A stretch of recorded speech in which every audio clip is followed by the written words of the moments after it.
do Americans vote too much? It might seem like a strange question. As a general rule, most people would tend to say more democracy is a good thing. But they vote just so darn much. Just go out and vote. Register to vote and vote. Fight, fight, fight. Vote, vote, vote. Yeah, for all the usual positions, president, vice president, members of Congress, governors and mayors. But depending on where you live, you might also get to vote for school boards, sheriffs and prosecutors, the Community College District Board, constables, the Education Centre Board, the Healthcare District Board and the Technical School Board, county school superintendents, justices of the peace, the Register of Deeds, property appraisers, tax collectors, the comptroller, geological hazard abatement officer, the fire district, the irrigation district, the sanitary district, the soil and water conservation district, the water district, the water reclamation district, and something called the open space district. Even some coroners are elected. My name is Josh Dennis, and I'm the Republican candidate for Livingston County Coroner. Vote for Gaynell Hendricks for tax assessor. All these positions with candidates, often campaign managers, and campaigns that need money. And they're becoming more expensive every single year. This is not good. This is not a way that judges should be placed on the bench. It's actually not that easy to count how many positions are elected because there's no central authority. We can't just ask a guy to give us the list. There is no list. Elections are conducted by each county separately. It's more like 8,000 to 10,000 simultaneous elections on the county or sub-county level. Some estimates put the number of elected officials in the US at more than 500,000. That's about one for every 700 people. A thing that most Americans don't even realize is there are elections pretty much every week. I'm about as far from the White House as you can get. I'm in California, very much not a battleground in presidential elections, but there are lots of other races on the ballot here that are being hotly contested. On this part of our series about democracy United States style, here's the question. Can you have too much of a good thing? I'm Casey Briggs and this is America. Are you okay?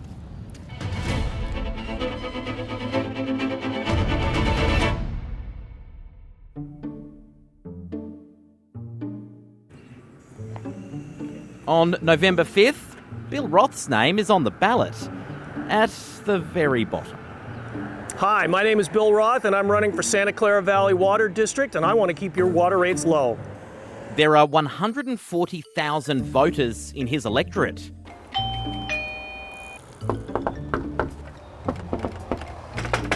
Oh, hi, Miss Brillinger. Hold on just 1 second. But the simple fact is, most voters don't know the candidates or often anything about the board position being elected. Hi, my name's Bill Roth and I'm running for Santa Clara Valley Water District. And I'm running for Water District. I'm trying to keep your water rates low. I'm just trying to keep your rates low and keep your water rates low. Yep, I hear him. You're knocking on a lot of doors. There's one that didn't answer just then, but I did see some people peeking out the window. They were pretending not to be home. I guess that happens a bit too. It does, literally. I've seen people who come out, look at me through the glass in the door, and then go away. I'm actually running for Santa Clara Valley Water District. Oh. Hello, large dog. Does it almost feel like there's sort of an element of luck? 100%. If I've picked the right title, that could be the winner. If I've written a good ballot statement, that could decide. When you're this down ballot a race, it really is name recognition. If they see a name, they'll recognize. They may not know what the water district does, but they know, I'll vote for that guy. But don't let that deceive you. This is an influential position. The Santa Clara Valley Water District supplies the area's water, treats its waste, and manages its dams. It's $1 billion a year and 900 employees. 300 miles worth of creeks, 10 dams. But yeah, it's a big organization. In any other country, it's a job Bill could just apply for. 1238. But in America, he needs to win a popularity contest. Which one is it? Is this 1238? Getting your name in front of enough voters takes a lot of steps and money too. Okay, across the street. We're seeing school board races that are $30,000. This race, water district race, is $100,000, and some city council races are around $250,000. This is definitely a bucket list item. And so I've literally taken the year off. I'm basically paying paying for this out of my retirement, more or less, minus what we fundraise. And this is always something I've wanted to do. Yes, and definitely an undecided. All right, well, good luck. Thanks for talking. Yep. Don't give up, because this is just what you do. Well, don't give up. No, exactly.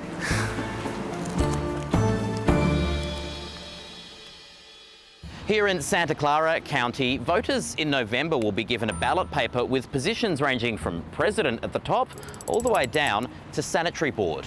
Plus, a number of ballot measures, at least 11 of them in California, asking voters about issues ranging from the minimum wage and funding for schools to penalties for drug offences. There's not enough local news coverage of local races. Sometimes there's no news coverage of a local race, and this means that voters, the first time they're hearing about the candidates is when they see their names on the ballot, and they end up guessing or leaving it blank or, not voting altogether. Higher up the ballot from Water District, there's a vacancy for a county-wide position. And it's one Australians would be surprised by. It's for a judge on Santa Clara's Superior Court. That's right, a lot of judges here are elected, and the US is one of the very few places in the world where that happens. Judicial elections are held in Bolivia and Switzerland. Voters can kick judges out of office in Japan, but at that point, you're nearly at the end of the list. Johnene Stebbins is running for that spot on the bench, putting her name and her record as a deputy district attorney out there and hoping voters remember it. I'm just trying to give people an opportunity to meet a candidate so that when they look at their ballot, they can say, oh, I've actually met her, instead of skipping it altogether or just taking a wild guess. In the election lead-up, she's holding events like this several times a week, building support, meeting voters, and raising money. So I'll send out an email after this and say, hey, please forward this on to 10 of your best friends. Tell them you met me. Tell them about me. Tell them that you support me. And then, go from there. Are you a politician? Oh, no. Oh, Lord, no. This is the first time I've ever engaged in politics at all. So it's all new to me. Getting endorsements. No one has heard my name before. It looks a lot like a political campaign, but this is a non-partisan office, and the code of ethics in the legal world is quite a bit longer than in the political world. I've gotten questions about immigration. I've gotten questions about Israel and Gaza, stuff that will never come across my desk like that. It's hard to tell someone I'm not allowed to answer that because it sounds like you're trying to avoid something. Judges are not politicians. Judges cannot make promises to voters about what it is they will do when they're presiding over cases. The only promise a judge can ever make, or a judicial candidate can ever make, is to be independent, to be principled, and to uphold the law. That's it. Anything other than that really destroys the integrity of the judiciary. The evidence from election results is that people just don't pay that much attention or have much interest in local races. More people seem to turn out for the high-profile races. Voter turnout was 66.8% in the 2020 presidential election. In the midterm elections 2 years earlier, where members of Congress are elected but not the president, 50.3% voted. Compare that to election days where only local municipal positions are on the ballot. They see turnout of less than 15%. And for school board elections, you'd be lucky to get to 10% turnout. In local elections in the biggest cities in the country, for example, New York, turnout is 25%, very low. In Houston, it's sometimes 10 or 11%. In more local elections, it's even lower than that, so often in single digits. Alex Niemczewski saw the problem. Her solution is the website Ballot Ready. So when I was voting in Chicago, for example, my ballot was 92 races long, meaning I was voting for 92 different offices. Everyone I knew then admitted to guessing when they vote for local stuff. I talked to reporters who admitted they didn't know what certain offices did. I talked to the mayor of Chicago who admitted to not understanding fully which judge he should vote for. America's electoral system is so sprawling, it takes this third-party website to collect information about who was on the ballot and their policies.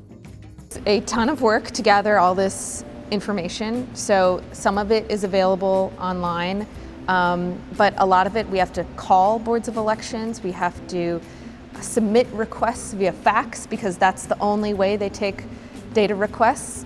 I will get phone calls from neighbors, from friends the night before ballots are due.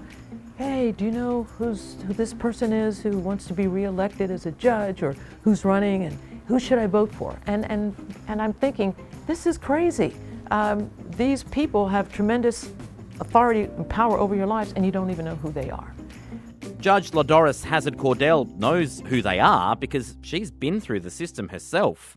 She spent decades on the bench, first appointed to a lower court, then elected to the Santa Clara Superior Court in 1988. I won, and I won decisively, but it left me with feeling that this is not good. It feels very political. To say that that judicial race was political, I have to admit, yes, it was, and it shouldn't have been. Johnene Stebbins is raising a six-figure sum for her campaign. Even in the most local of races, it helps to have connections to help you fundraise. But when you get to higher courts, the figures get much larger. The Brennan Centre for Justice has been tracking the campaign spending for statewide Supreme Court seats for 2 decades. In the 2021-22 campaign cycle, it counted up more than $100 million of spending, an average of $2.5 million per position on the ballot. Last year in Wisconsin, $45 million was spent in the campaign for a single seat, smashing spending records and resulting in ads like this. Dan Kelly, an extremist who doesn't care about us. Justice Kelly's opponent, Janet Protasiewicz, is a Milwaukee County judge with a long history of letting dangerous criminals back into our streets. There are a lot of lies on the internet. Bigfoot. Elvis is still alive. Or the one about me defending child molesters at trial. The majority of the money coming into these judicial races comes from the legal community, from lawyers. We're talking about million-dollar races. People are out raising money from various special interest groups, candidates or judges who want to stay and keep their jobs to be reelected. And in my view, it's just all wrong. If you're taking money from special interest groups, then you're beholden to them. We expect politicians to change their behaviour based on what voters want. Should we expect elected judges to do the same? When US adults are polled, they're far more likely to say the justice system is not tough enough than they are to say it's too tough. If you're a judge who wanted to keep your job, do you act on that? Research suggests many do. A study of 22,000 sentences from the 90s for the serious crimes of aggravated assault, rape and robbery in Pennsylvania found evidence that judges become significantly more punitive the closer they are to standing for re-election. Researchers looking at Washington state found judges respond to political pressure by sentencing serious crimes more severely. Sentences are around 10% longer at the end of a judge's political cycle than at the beginning. And another study, this one in Kansas, found incarceration rates rose in the 6 months before a judicial election, but only for black defendants. That's what judicial elections do. They incentivize judges to change their decision-making behaviors. And that is just horrible for a judiciary which was founded in this country on being independent and objective. One theory goes that judges don't want to risk criticism for under-sentencing a criminal close to an election. But there's virtually no chance that the newspapers will run critical stories about you over-sentencing one. I believe they should be abolished. They should be replaced with merit-based commissions that look at people who want to be judges who are evaluated by commissions that are bipartisan and transparent. But who decides who even goes before the courts in the first place? Well, voters have a hand in that too. This is the most populated county in the country. Nearly 10 million people live here. If LA County were its own nation, it'd be bigger than Switzerland. Of all the local elections happening in 2024, this county has one of the highest profile races. Current DA George Gascón and challenger Nathan Hochmann squared off over who is better equipped to curb crime and keep LA residents safe. This is the race for LA District Attorney, the person in charge of the Office of Criminal Prosecution. It prosecutes more than 180,000 felonies and misdemeanors every year. It's a powerful job. And this man, criminal defense attorney Nathan Hochmann, wants it. Basically, the current DA has enacted the most pro-criminal policies in all of DA history. You know, it's created a sense of fear in society, fear and anxiety that I must tell you we have not experienced for years. And with that, a key message, he's been meeting with community leaders, worried about violence and hate speech, and getting the word out on social media. Hi, I'm here at the Museum of Tolerance in Los Angeles. With a huge campaign war chest. The limit that you can raise in my race is $2.5 million US. And I've got to get TV, radio, now Connect TV for the people who don't use broadcast TV. Then we have social media, we have text with video, we have email, and we have print mail. You use all the forms of communication. For Hochmann to win, he has to defeat this man, George Gascón, the incumbent in office for 4 years who wants to continue his reform agenda. As a country, we have over-incarcerated people for many, many years, and the application of our laws has been generally very racist, and then there's a lot of fear-mongering. So while crime is down generally, fear is very high. Together, we will restore our safety and security. The limited polling that exists suggests Nathan Hochmann does have a good chance of winning. An LA Times poll in October put his support at 51%, the incumbent at 21%. But the very high number of undecided voters suggests that, just like other down-ballot races, a lot of people don't know who these candidates are. And I'm convinced that if it's just a toss-up, you know, just a 50-50 flip of the coin and they don't know anything more, well, you'll lose a toss-up 50% of the time. But I'm absolutely convinced if they do any research on this race, between myself and Gascón, I'll win that coin flip 10 out of 10 times. This race is officially non-partisan. There are no parties printed next to the candidates' names on the ballot, but that hasn't stopped candidates themselves from bringing party affiliation to the centre of the campaign. And I certainly am not ashamed of the fact that I'm a Democrat. District attorney, if he's doing his job well, or she is doing her job well, shouldn't act as a politician. But Nathan Hochmann has himself run for partisan office before, as the Republican nominee for State Attorney General 2 years ago. I spent the first 20 years as a Democrat, the next 20 years as a centrist Republican, and now I'm a registered independent. The biggest contributions that are coming to him are all Republican-based. That I did not vote, even as a Republican, for Donald Trump in 2016, 2020, 2024. His endorsement of Kamala Harris is you know, obviously it's politically convenient. I'm going to run an independent of politics, focusing just on the facts and the law. This is a primarily Democratic county. And everything he puts out there, it's Democrats versus Republican. For a non-political office, it all just feels very political. These candidates have stump speeches, they're making campaign promises, they're fundraising.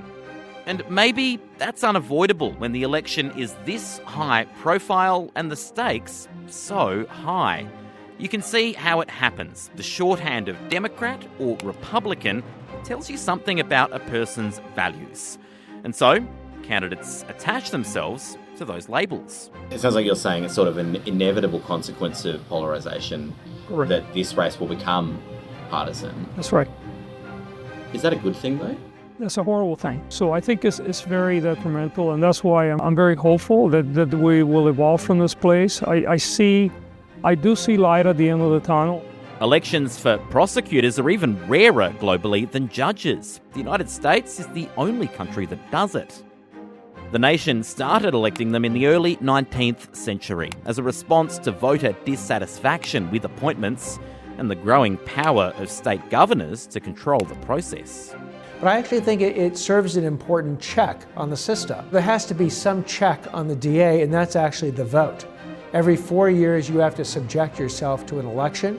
If the voters think you're doing a bad job, they have the right to remove you. In an ideal world, would you elect your DAs? I think in an ideal world, they shouldn't be. Certainly, judges should not be elected in an ideal world. But again, ideal world is an abstract term. We have to work with the reality of our environment. Is it a great way for citizens to have real input into their local services? Theoretically. Practically? Sometimes practically. Hopefully, increasingly more practically. It's been really fascinating talking to people here. Many are surprised that we're surprised they vote for judges or the district attorney or the water board.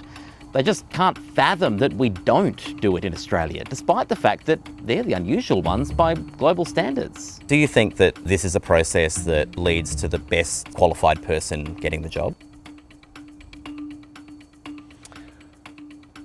That's not the right question. The right question is, does it get the person that most reflects what the people want? That's what it does. Does it feel like a reasonable way to choose judges? Well, I mean, if it's a reasonable way to choose your president, I suppose it's a reasonable way to choose judges. So what I do think is it gives an opportunity for someone to run that might not fit into the political mold that you're looking for appointment. Even people who think that electing judges is a step too far seem to draw the line there. I don't know that it's necessarily bad that district attorneys are elected. I want to know, if you're in charge of policy in my county, how you feel about these issues, and that's the result of the election process. When it works, it sounds really healthy for democracy, but does it work when it seems pretty clear that voters largely don't know enough to make an informed decision? If judicial elections continue and go the way they seem to be going, which is involving more and more money, getting more and more special interest groups involved, things are bad now, and I think they'll only get worse. Given, I think, that it's impossible that our country will change the way we do elections, I don't think it's worth fantasizing about a more easy to access structure of democracy. Americans don't do things in half measures. They like to go big. But is voting for 500,000 positions overkill? They're important jobs. Many are influential. It's a giant, messy showcase of democracy. But it's hard to see how electing a coroner gives you a better coroner. If electing judges and prosecutors is such a great idea, well, why doesn't anyone else do it? And next time you need to call your geological hazard abatement officer, do you want them to have won a popularity contest? Or do you want to be able to guarantee they have qualifications in abating geological hazards? Next time, does money make the world go round? Every one of the races taking place this year is bankrolled by war chests, often from vested interests. The ones for school boards and local judges are the cheap ones. The dollar figures involved in the race for the presidency are eye-watering. Can you buy an election? That's next time on America, Are You OK?